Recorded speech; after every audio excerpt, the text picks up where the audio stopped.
कितना चमक रहे हैं गुरुकुल के बच्चे। बच्चे 1 मिनट खड़े हो जाओ तो हरिओम करो सबको, हाथ जोड़ के। देखो बच्चे कैसे चमक रहे हैं, गुरुकुल के विद्यार्थी। इन बच्चों के माता पिता भी कितने भाग्यशाली हैं कि अपने बच्चों को इस आश्रम के गुरुकुल में रखा है। अपना जो है आश्रम है ना, ये आश्रम का गुरुकुल चलता है। ये गुरुकुल में रहने वाले बच्चे यहीं रहते हैं। कई बार तो छुट्टियों में भी ये बच्चे घर नहीं जाते हैं, नहीं तो बच्चों को घर में छुट्टी होती तो कैसे घर याद आता है। शनिवार के दिन तो बच्चे राजी होते हैं, कल रविवार है, जान छुट्टी, घर पे रहेंगे माता पिता के साथ। पर ये बच्चे तो छुट्टी में भी घर नहीं जाते हैं। कई बार 3 दिन 4 दिन की छुट्टी हो तो आश्रम में ही रहते हैं। मैं जयपुर गया था दशहरे के टाइम, शायद तो छुट्टियां थी दशहरे की, पर बच्चे कई गुरुकुल में रुके हुए थे। मैंने कहा तुम गए नहीं घर, छुट्टियां हैं? अरे बोले क्या जाना, हमारा तो यही घर है। और अच्छे घरों के लड़के थे, बच्चे थे, पर उनको आश्रम में अच्छा लगता है। तो क्यों कि उनके माँ बाप की तरफ से भी उन बच्चों को ऐसे संस्कार मिले हुए हैं बचपन से। इन बच्चों को इनके माँ बाप की तरफ से भी अच्छे संस्कार मिले हैं, तभी ये बच्चे छोटी उम्र में ऐसी अच्छी और पवित्र जगह पर रहना पसंद करते हैं। नहीं तो छोटी उम्र में तो खेलना कूदना, इधर उधर फिल्म देखना, पर ये ऐसा नहीं करते हैं। इनको कोई कहे फिल्म देखने चल तो उसको ही दिखा देंगे फिल्म कैसी होती है।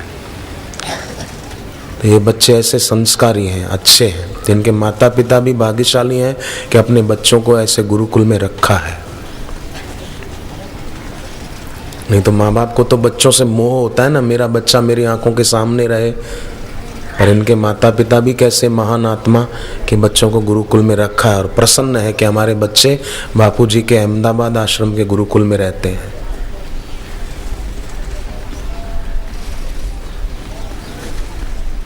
ऐसे माता पिताओं के लिए शिव जी कहते हैं धन्या माता पिता धन्यो, गोत्रम धन्यम कुलोद्भवा, धन्या च वसुधा देवी यत्र स्याद गुरु भक्तता। बैठो बच्चे।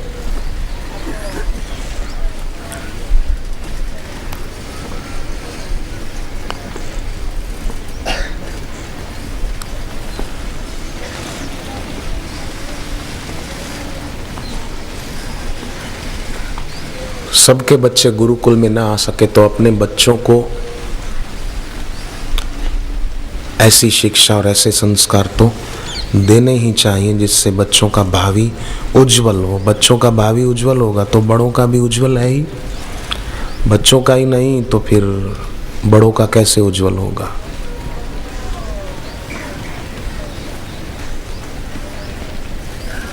बच्चों का भावी उज्जवल होगा उनको सारस्वत मंत्र दिलाने से।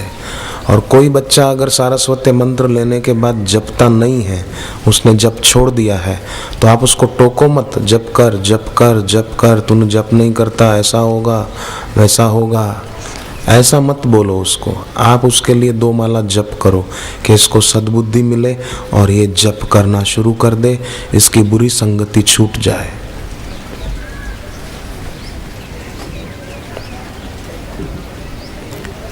आश्रम में आए, वट वृक्ष को परिक्रमा करें तो वहाँ भी थोड़ा संकल्प कर दें कि उनको अमुक व्यक्ति को सद्बुद्धि मिले और वो भी इस रास्ते पर चले, तो आपका सद्भाव उसको बड़ी मदद करेगा। पर उसको कोसते रहेंगे तो ये दुर्भाव है, कोसते रहना। पर मन में सकारात्मक सोचना और सद्भाव रखना कि नहीं नहीं वो भी इस रास्ते आ जाएगा, कोई बात नहीं। अभी जो गंगा जल गंगा सागर में मिल रहा है तो वो कभी तो गौमुख से चला था ना, जहाँ से गंगा निकली है वहाँ से चला था। अभी वो गंगा सागर पहुँच गया, उसको कुछ टाइम लगा गंगा सागर पहुँचने में। ऐसे ही अभी जो गौमुख से जल निकल रहा है, गंगोत्री से आगे गौमुख से जो गंगा निकल रही है वो कुछ समय के बाद गंगा सागर पहुँच जाएगी। अभी जो गंगा सागर पहुँची वो भी गौमुख से ही चली थी, और अभी जो गौमुख से जल निकल रहा है वो भी पहुँच जाएगा। ऐसे ही अभी अगर कोई इस रास्ते पर नहीं पहुंचा है, भक्ति नहीं करता है, जप नहीं करता है, तो आप सद्भाव रखो कि नहीं, जैसे गौमुख से निकला हुआ जल गंगा सागर पहुंचेगा ही, ऐसे ही ये बच्चा भी बच्ची भी जो नहीं चलता हो उसके लिए सद्भाव रखें कि ये भी आएंगे। कुटुंब भी कोई नहीं मानते तो कि ये भी आएंगे, कोई बात नहीं, आज नहीं तो कल आएंगे, कहाँ जाएंगे, इसके बिना इनका उद्धार होने वाला ही नहीं है। मैं मेरे मन में सद्भाव रखूं बस, हे हरि, हे भगवान, ये भी इस रास्ते चलें तो कितना अच्छा, इनका भी इसी रास्ते चलने में भला है, इनकी भी इसी में उन्नति है। ऐसा अगर भाव रखा तो आपका सद्भाव जरूर जरूर उनको आज नहीं तो कल, कल नहीं तो परसों गुरुद्वार पे ला के ही छोड़ेगा।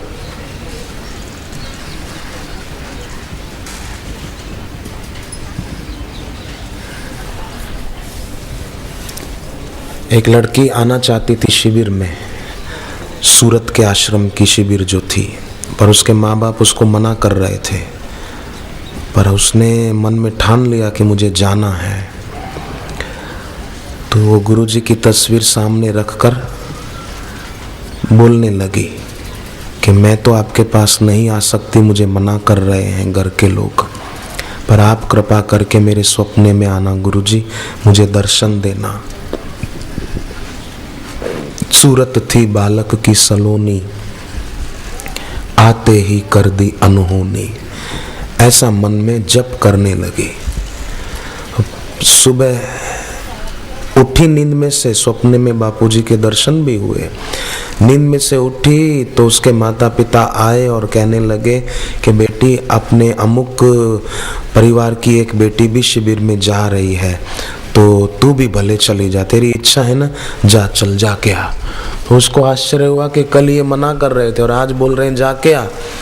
तो उसने सोचा मैंने जो दिल से प्रार्थना की थी और मेरी जाने की भावना सच्ची थी, तो गुरुदेव ने मेरी पुकार सुन ली और इनका जैसे करने लगी लक्ष्मी नर्तन, किया भाई का दिल परिवर्तन, ऐसे इनका दिल भी परिवर्तित हो गया और ये भी मुझे भेजने को तैयार हो गए। फिर सूरत में आई, फिर उसने मुझे बताया कि अब अहमदाबाद में शिविर होगी, जब भी वो नहीं आने देंगे तो मैं फिर कहूँगी अहमदाबाद को हुए रवाना।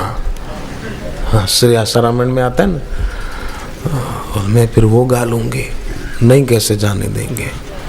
अच्छे मार्ग पर जाने में अगर कोई रोकता है तो आप डरे नहीं कि हम तो आना चाहते हैं पर अमुक हमको रोकते हैं, आप लगे रहना, तो ईश्वर और गुरु अपने आप उनको प्रेरणा देंगे किसी न किसी रूप में, किसी न किसी तरह से वो अपने आप देखो आने लग देंगे आपको।